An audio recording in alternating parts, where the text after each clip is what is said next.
ना इधर के ना उधर के, हम हैं साथ खबर के। असर से लाते हैं बदलाव, पक्ष विपक्ष नहीं जन पक्ष में झुका। समाजवादी पार्टी के मुखिया अखिलेश यादव पहुंचे करहल, भाजपा पर जमकर बरसे लगाए कई गंभीर आरोप। बीजेपी के लोग किसी का भी नाम बदल सकते हैं, छोटी सरकार तो छोटी सरकार, बड़ी सरकार सुभान अल्लाह। बीबीसी की डॉक्यूमेंट्री 2024 के चुनाव के समय आने पर उठाए गए सवाल। भगवान श्री राम के खिलाफ कोई नहीं है, रामचरितमानस के खिलाफ कोई नहीं है। अगर मुख्यमंत्री योगी ना होते, धार्मिक स्थान से ना आए होते तो मैं उनसे नहीं पूछता।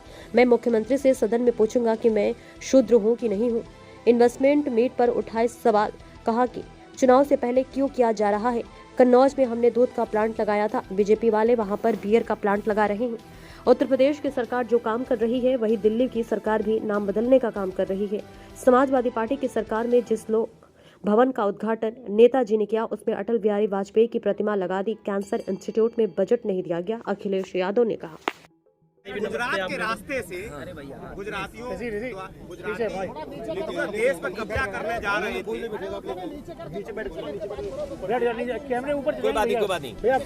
देश को गुजराती कब्जा करने के लिए जा रहे थे। गुब्बारा फूट गया नहीं भाई। क्या समय अब इनका नजदीक आ चुका है, क्या कहेंगे अध्यक्ष?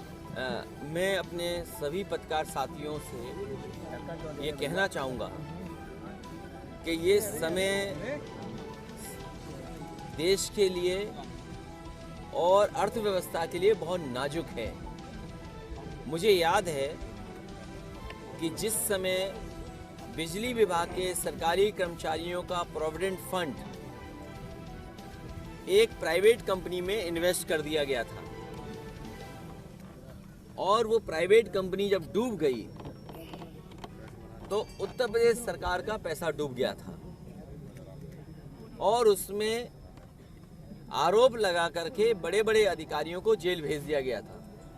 ईडी और तमाम तरह की जांचें हुई थी उस पैसे से जिन जिन का संबंध था।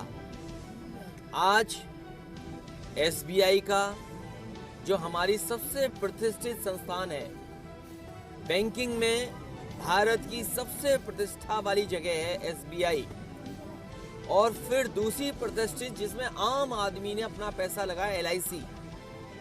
अगर 70,000 करोड़ से ज्यादा 55,000 करोड़ रुपया इन्वेस्ट कर दिया जाएगा प्राइवेट, और वो भी एक जानबूझ करके लाभ पहुंचाने के लिए, एक उद्योगपति के लिए, और अगर वो उद्योगपति डूबा तो क्या एसबीआई के बड़े अधिकारी, एलआईसी के चेयरमैन जेल जाएंगे कि नहीं जाएंगे?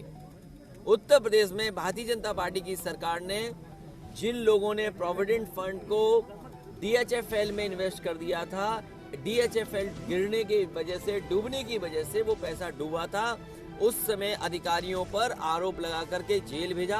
कई साल उन्हें जेल रहना पड़ा। ये तो 1200 करोड़ का मामला था, ये तो 1 लाख करोड़ से ज्यादा का मामला है। अरे कितनी हेरा फेरी करोगे बीजेपी वालों, इतनी हेरा फेरी कि कहां तुम दुनिया में भारत को दिखाने के लिए, हमारे गरीब लोगों को दिखाने के लिए कि वो उद्योगपति नंबर 2 पर, और देखो कैसे नंबर 2 से किस नंबर पे पहुंच गए, और सच्चाई ये है कि पता नहीं किस नंबर पे पहुंच जाएंगे। तो ये देश का नुकसान हो रहा है। क्या सरकार कार्रवाई करेगी कि नहीं करेगी? अध्यक्ष जी, आज मुगल गार्डन का नाम बदलकर अमृत उद्यान कर दिया गया है। मैं आपसे कह रहा हूँ, धार्मिक ग्रंथ के खिलाफ कोई नहीं है, ना मैं खिलाफ हूँ।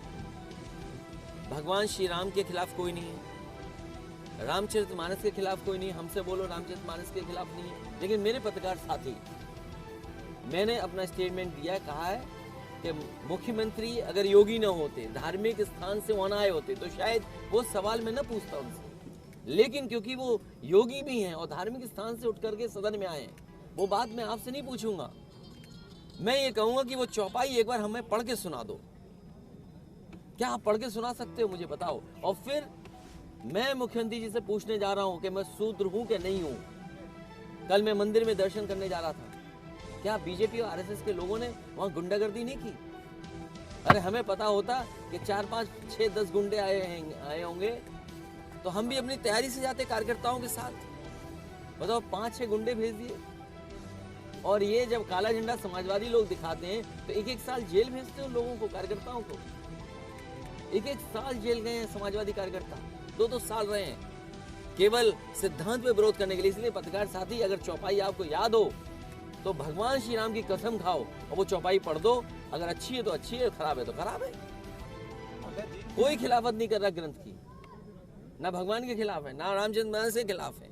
लेकिन ये बीजेपी वाले ये बताएं उनके नेता क्या क्या कहते हैं। आप चौपाई पढ़िए ना, आप पढ़ दो। मैं नहीं, अगर याद है तो पढ़ दो आप। और उसके बाद मैंने मुख्यमंत्री से कहा कि मुख्यमंत्री से मैं सदन में पूछूंगा कि मैं शूद्र हूं कि नहीं हूं। आप पढ़ दो चौपाई। शूद्र बस नारी सकल ताड़ना के अधिकारी। तो हम क्या है? अच्छा हमें बता दो, हम क्या है? हम क्या है? शूद्र हैं कि नहीं है? शूद्र कहाँ से हुए?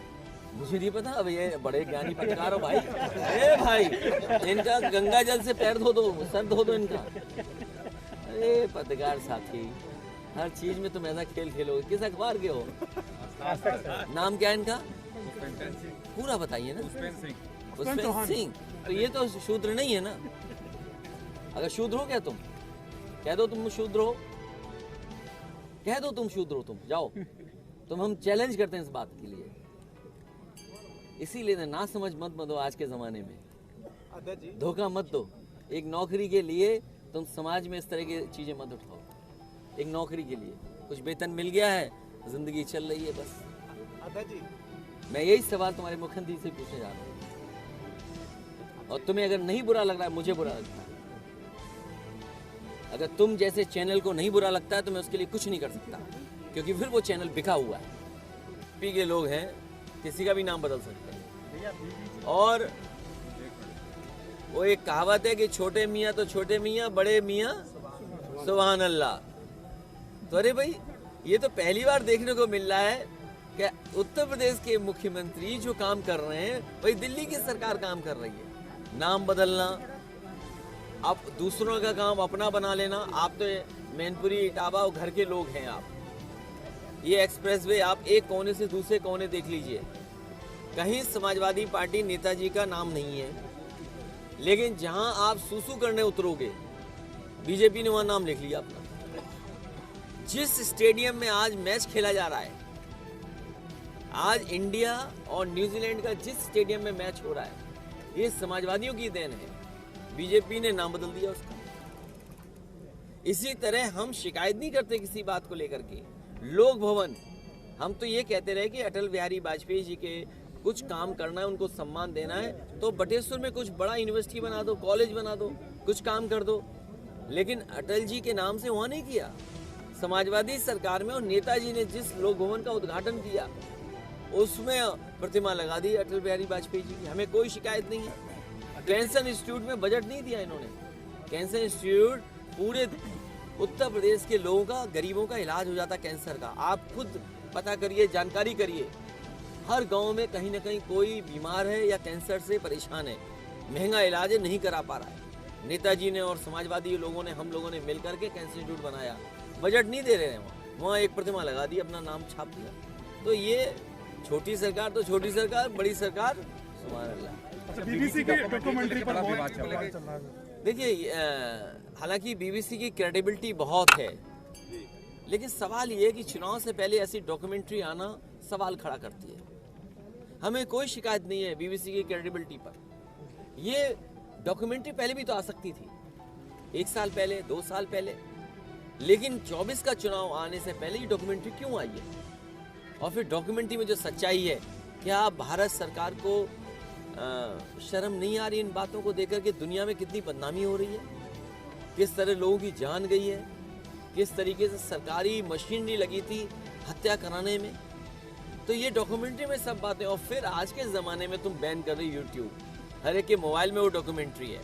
अरे बीजेपी वालों, इतना तो समझ रखो कि आज के ज़माने में कोई चीज़ कुछ रोक नहीं सकता। सबके मोबाइल में और जेब में रखी हुई डॉक्यूमेंट्री, और ये बताओ बैन कर रहे हैं यूट्यूब पर। कितने ना समझ लोग हैं ये।